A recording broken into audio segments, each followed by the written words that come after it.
जैसलमेर जिला OBC welfare society का महासम्मेलन स्थानीय हनुमान चौराहे पर भव्यता पूर्वक आयोजित किया गया।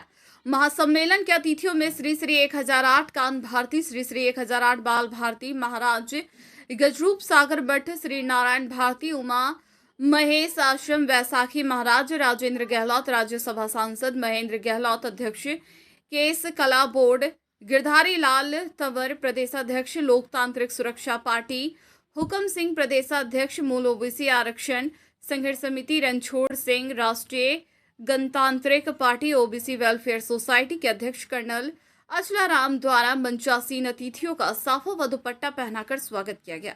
स्वागत भाषण कर्नल अचलाराम सैन ने कहा कि जिसे भारतीय संविधान द्वारा स्वीकृत एक आर्थिक और सामाजिक पिछड़ा वर्ग के रूप में मान्यता प्राप्त है, उसको आज भी हाशिए पर रखा गया है। यह सम्मेलन ओबीसी समाज, आर्थिक उन्नति व शैक्षणिक जागृति के नेतृत्व में आयोजित किया गया।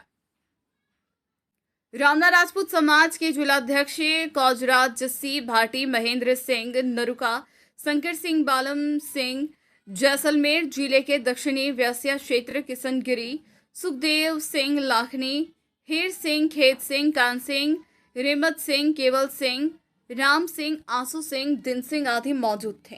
महेंद्र जी गहलोत जो केस कला बोर्ड के चेयरमैन हैं और राज्य मंत्री हैं, वो हमारी बात को वहां तक राज्य सरकार तक पहुंचाएंगे। और सौभाग्य है कि हमारे बीच राज्यसभा के सांसद आदरणीय राजेंद्र जी गहलोत साहब पधार गए हैं। वो प्रतिनिधि हैं केंद्र सरकार के, वो माननीय मोदी जी तक हमारी बात पहुंचाएंगे। आप जोरदार तालियों से हमारा इस बात का समर्थन कीजिए कि मूल ओबीसी के हकों से वंचित मत कीजिए, ये ठीक बात नहीं है।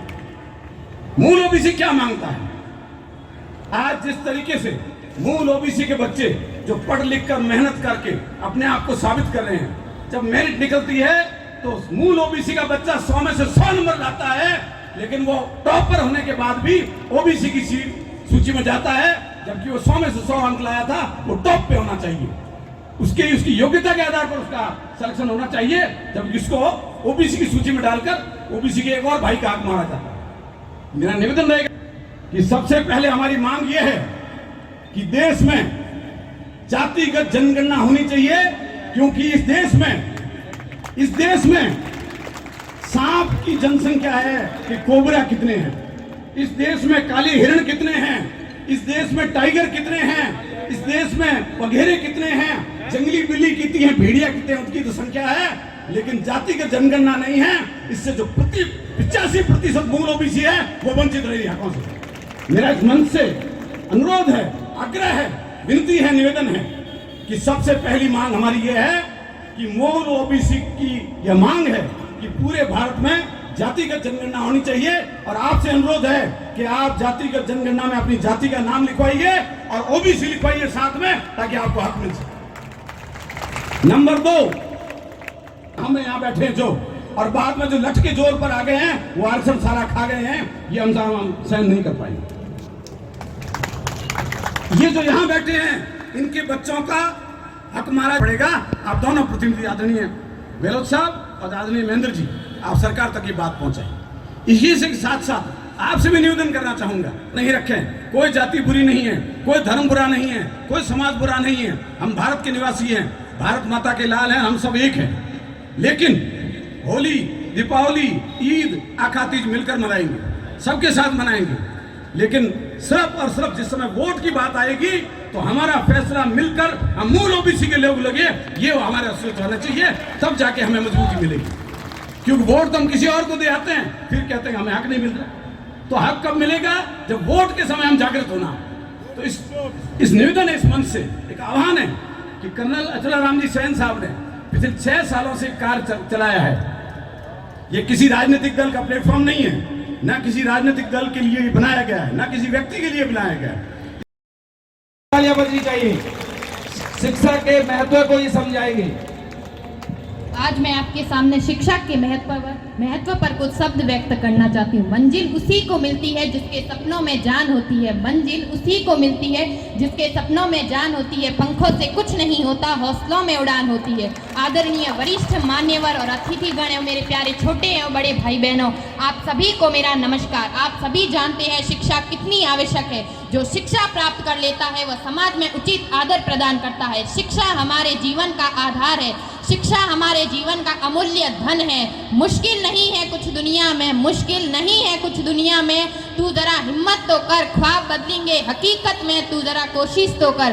अगर हमें किसी चीज की सबसे ज्यादा आवश्यकता है तो वो है शिक्षा, एजुकेशन। यदि आपके पास बहुत अधिक धन है तो आप उसे गोल्ड में कन्वर्ट कर सकते हैं, लेकिन उसे चोरी या खोने का डर तो लगा ही रहता है। लेकिन उसी धन को हम नॉलेज में बदल दे तो ना ही कभी खत्म होगा और ना ही कभी चोरी होगा। शिक्षा ही वह है, शिक्षा ही वह है जिसको जितना बांटोगे वह उतनी बढ़ेगी। इसलिए हमें हमारी बहन, बेटियों, महिलाओं को शिक्षित करना आवश्यक है। जो शिक्षा प्राप्त कर लेता है वही भविष्य में IAS, IPS बनता है। जो मेहनत से पढ़ता है, जो मेहनत से पढ़ता है उसका कद भी खूब बढ़ता है। ज्ञान से जो मूर्त गढ़ी जाती है वही दुनिया में पूजी जाती है। अशिक्षित को शिक्षा दो, अज्ञानी को ज्ञान, शिक्षा से ही बन सकता है भारत देश महान। इसी पर महान अलेक्जेंडर ने कहा है, मैं जीवन जीने के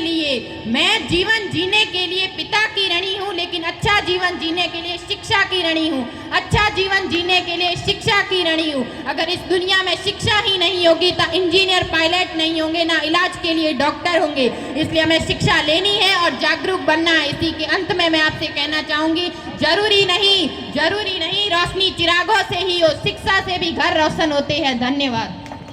बहुत बहुत धन्यवाद। और किसी ने नहीं किया होगा, मुझसे पहले भी कई लोग रहे हुए। कस्य जलन होनी चाहिए, ये मसानिया बैराग नहीं था। ये सोच होनी चाहिए, विचार होना चाहिए कि मैं कभी किसी को याचक नहीं बनाऊंगा कि लोग मेरे पीछे हाथ जोड़ के घूमे। मैं सभी को दूंगा, समान रूप से दूंगा, बिना लोभ के दूंगा, बिना लालच के दूंगा और सभी के हक के लिए उनकी आवाज बनकर खड़ा होऊंगा। ये विचार हम लोगों को करना पड़ेगा। कि करना चला राम जी ने पिछले 6 साल में बिना किसी राजनीतिक पार्टी के सहयोग लिए हम मूल ओबीसी समाज के लिए जो संघर्ष किया है वो तब तक सफल नहीं होगा जब तक आप अपने घर से बाहर नहीं निकलेंगे, अपने गांव से बाहर नहीं निकलेंगे, ये आवाज नहीं लगाएंगे। क्योंकि अभी जो मैंने देखा, कश्यप जी ने कहा कि धारा 370 का किसको पता है, तो सबके हाथ खड़े हो गए। और धारा 340 का किसी को नहीं पता। अरे आपके हक की बात तो 340 में है, 370 तो कश्मीर वाले जाने, उनका काम जाने। मैं ये नहीं कहता कि वहां क्यों हटाया, क्या है, ये प्रश्न नहीं है। प्रश्न ये नहीं है, प्रश्न ये है कि 340 लागू होगा तब आपको हक मिलेगा। आप अपने हक के प्रति जागृत हो। यही संदेश आज के दिन है। बहुत बहुत धन्यवाद। जय हिंद, जय भारत। ओम श्री प्रणाम। ओम श्री प्रणाम। धन्यवाद।